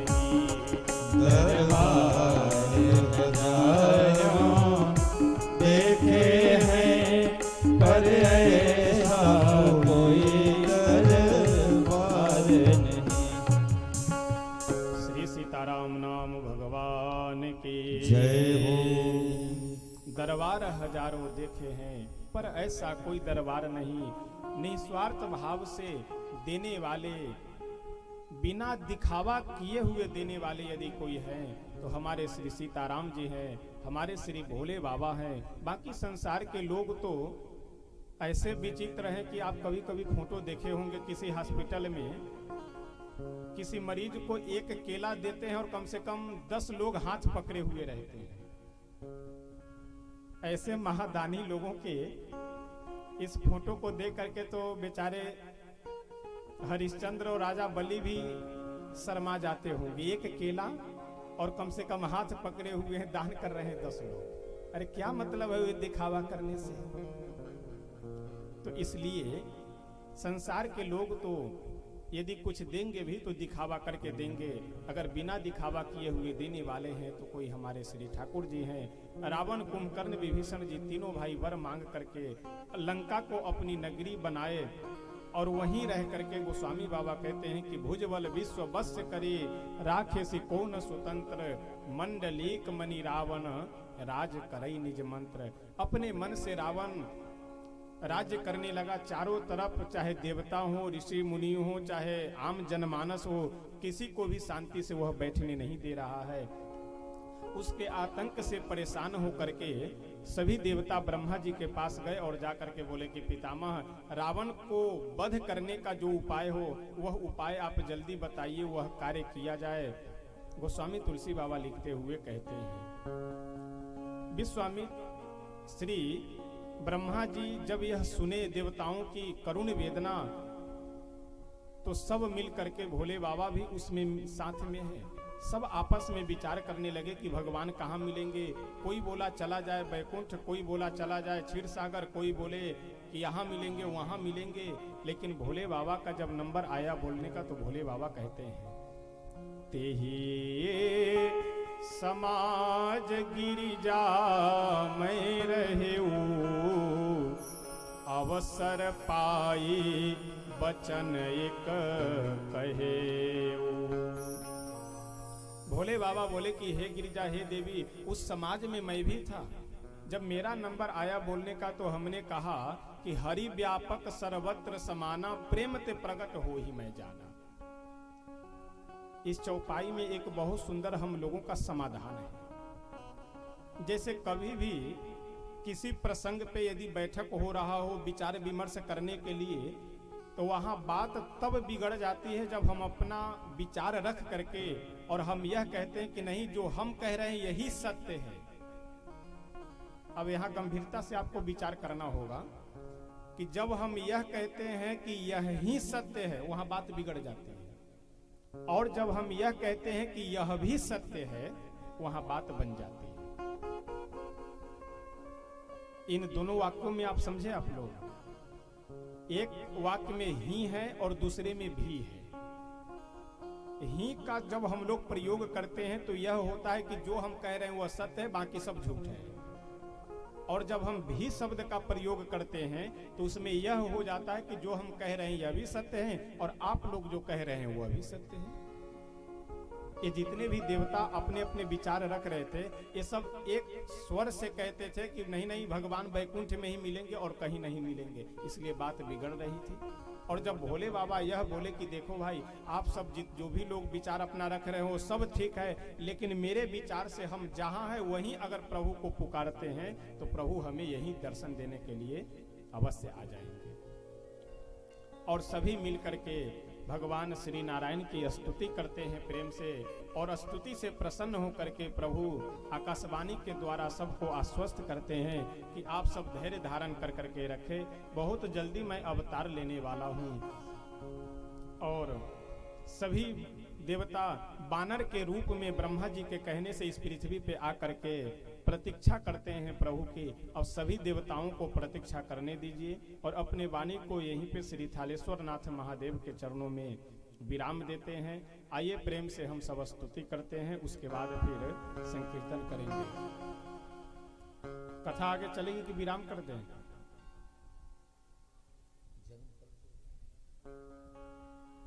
क्योंकि इच्छा थी जन्म तक लेकर जाएंगे तो फिर आधे घंटा लगभग समय।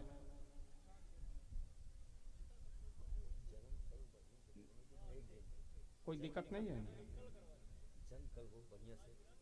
अच्छा ठीक है। आइए प्रेम से हम सब स्तुति करते हैं, उसके बाद संकीर्तन करेंगे। तत्पश्चात आरती और प्रसाद ये सब करने के बाद और प्रसाद आदि ग्रहण करने के बाद ही आप सब अपने अपने गंतव्य स्थान को जाएंगे। शरण में आए हम तुम्हारी, दया करो हे दयालु भगवान। शरण में आए हम तुम्हारे, दया करो हे दयालु भगवान। शरण में आए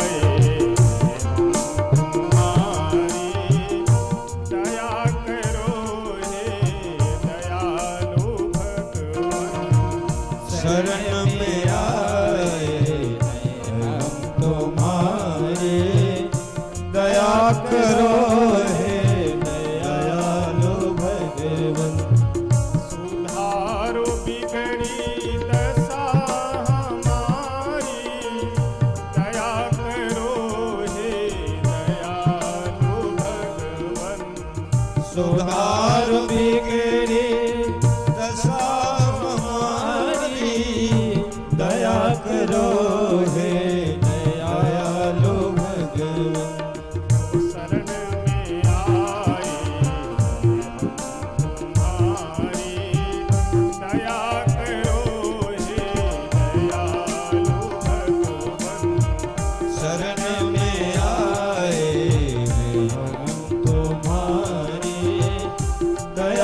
करो हे दयालु भगवन। भले जो है हम तो है आओ से सभी लोग दोहराइए। बुरे जो है हम तो है तुम्हारे। भले जो है हम तो है तुम्हारे, बुरे जो है हम तो है तुम्हारे। तुम्हारे हो कर तुम्हारी दया करो हे दयालु भगवन। तुम्हारे हो करे हो हम दुखारे, दया करो हे दयालु भगवन। ना हम में बल है ना हम में शक्ति, भरो हमारे में ज्ञान भक्ति। ना हम में बल है ना हम में शक्ति, भरो हमारे में ज्ञान भक्ति। तभी कहा तापहारी दया करो हे दयालु भगवन। तभी कहोगे पाप हारी, दया करो हे दयालु भगवन। शरण में आए तुम्हारी दया करो हे दयालु भगवन। शरण में आए हैं हम तुम्हारी, दया करो हे दयालु भगवन। सुधारो बिगड़ी दशा हमारी, दया करो हे दयालु भगवन। सुधार बिगड़ी दशा हमारी, दया करो हे दयालु भगवन। शरण में आए तुम्हारी दया करो हे दयालु भगवन। शरण में आए हैं हम तुम्हारी, दया करो हे दयालु भगवन। हरे राम राम राम सीता राम राम राम। हरे राम राम राम सीता राम राम राम। हरे राम राम राम सीता राम राम राम। हरे राम राम राम सीता राम राम राम। हरे राम राम राम सीता राम राम राम। हरे राम राम राम सीता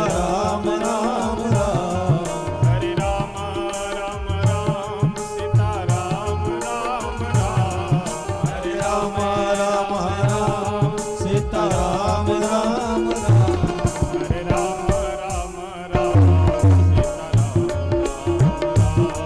हरे राम राम राम सीता राम राम राम। हरे राम राम राम सीता राम राम राम।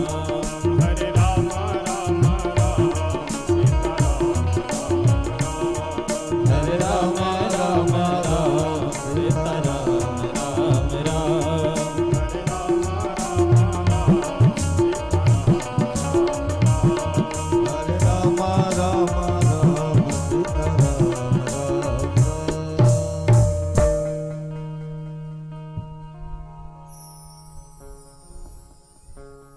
आरती के लिए चलिए। आप सब जो भी भक्त हैं अपने अपने जगह पे खड़े हो जाएं।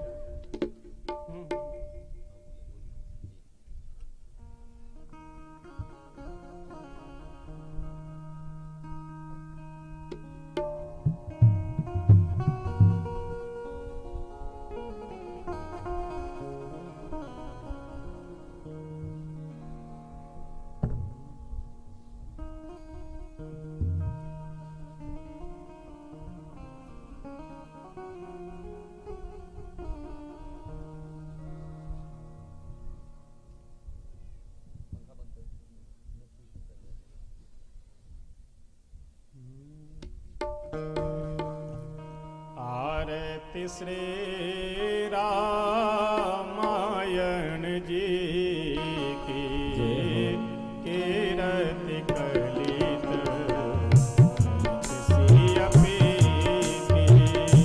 भारत से रामायण जी की कीरत कलित ललित से अपीती।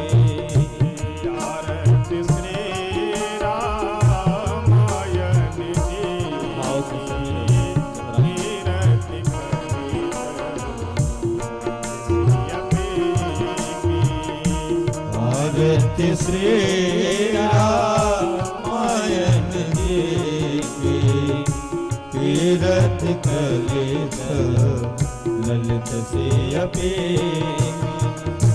गावत ब्रह्मा एक मुनि नारद वाल्मीक ज्ञान विशारद।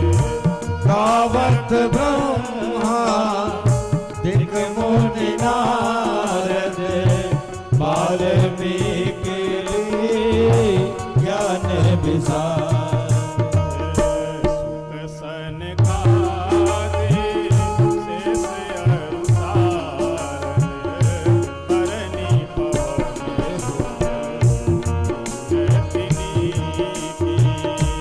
आरती श्री रामायण जी कीरत कलित ललित से अपीती। गावत वेद पुराणे अष्ट दस छौ शास्त्र सब रतन घोरस। गावत वेद पुराण अष्ट दस सौ शास्त्र सब ग्रंथन घोरस। मुनि जन धन संतन गोसर सार अंश सबहि। आरती श्री रामायण जी की कीरत कलित ललित से अपीती।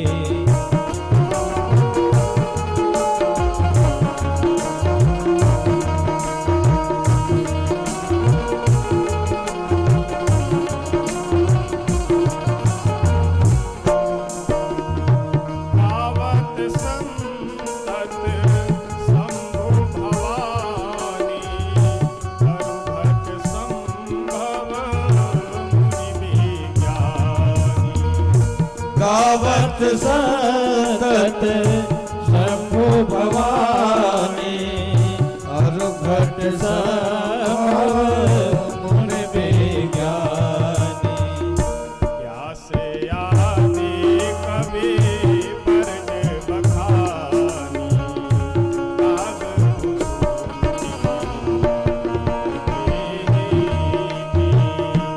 आरती श्री रामायण जी की कीरत कलित ललित से अपीती। कलिमल हरणी विषय रस देवी सुभग सिंगार कलिमल हरणी विषय रस पीके सुभग श्रृंगार मुक्त जुवती। मलन रोग भव पूरी अमीती दात मात सब तुलसी की। आरती श्री रामायण जी कीरत कलित ललित से अपीती।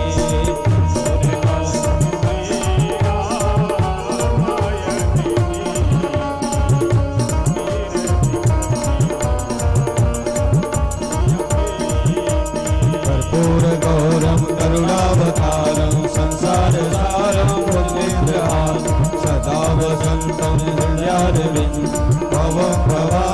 सहितं नमामि त्वमेव माता सपिता त्वमेव त्वमेव बन्धुस्तथा त्वमेव त्वमेव वेद्यः द्रव्यं त्वमेव त्वमेव सर्वं मम देवदेव त्वमेव सर्वं मम देवदेव त्वमेव सर्वं मम देवदेव। श्री सीताराम नाम भगवान की जय हो। श्री अयोध्या धाम की जय हो। श्री सरयू मैया की जय हो। श्री हनुमान जी महाराज की जय हो। श्री थालेश्वरनाथ महादेव की जय हो। श्री रुद्र महायज्ञ की जय हो। श्री हनुमान जी महाराज की जय हो। श्री सद्गुरुदेव भगवान के जय हो। जय जय सीताराम हर हर हर महादेव। सर्वे भवन्तु सुखिनः सर्वे सन्तु निरामया सर्वे भद्राणि पश्यन्तु मा कश्चित् दुःखभाग् भवेत् शान्ति ओम शान्ति शान्ति सुशान्तिर्भवतु। पुनः हम सब यहाँ पे इसी पंडाल में श्री थालेश्वर नाथ भगवान के सानिध्य में बैठकर पुनः कल कथा यहाँ से आगे की श्रवण करेंगे। तब तक आप सबको जय सीताराम। अंत में वैसे तो विशेष मैं कल निवेदन करूंगा समापन के दिन, लेकिन 2 अप्रैल से इस बार श्री रामनवमी महोत्सव है, तो अवध धाम में भी आप सब सादर आमंत्रित है। यदि आते हैं तो अपने स्थान पे कथा आदि होगी, तो उसमें आप सब सादर आमंत्रित है। जो भी अयोध्या जी आना चाहें तो मोबाइल नंबर का समय है, आप नंबर लेकर के आ सकते हैं। रामघाट चौराहे के पास में अपना स्थान है जहाँ